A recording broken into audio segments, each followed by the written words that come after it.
Buffet. Yeah.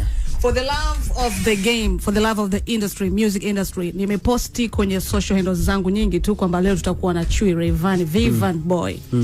Na kuna moja nimepost like natamani nimuulize nini Rayvanny leo. Wamefunguka maswali mengi sana, mengi tumeuliza, kuna hili moja bado sijaliuliza. Wanaulizia where is Mac Voice? Na natamani kufahamu pia kwenye next level kuna wasanii gani na gani na gani. Okay, next level huyo ushahidi aloka kwenye kiti hapo. Kuna siku alikuja ofisini akakuta msanii mpya anafanya photoshoot, isn't it? Sure. Right?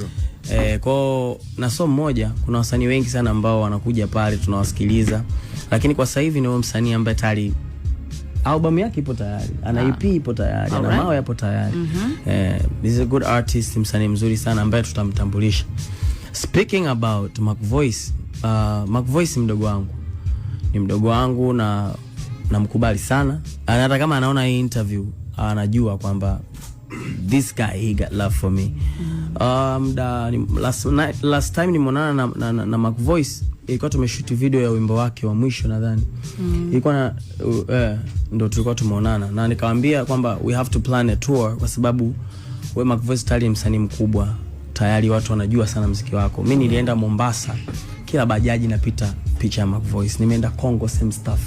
Nimeenda Burundi, watu Mac Voice. Nikasema ambacho ana miss tu sasa hivi ni shows. Kwa hiyo nikaongea na team kwamba tunaandaa tour yake ambapo watakuwa na zile media, unajua zile gari ziko printed, show ambazo zimebrandiwa na kila kitu, waanze kwenda sasa hivi wanaita nini? Wanaita chaka tu chaka, sijui mambo ya mashow. Lakini si zamani tulikuwa tunaita kuua nyau. Unaenda kuua nyau.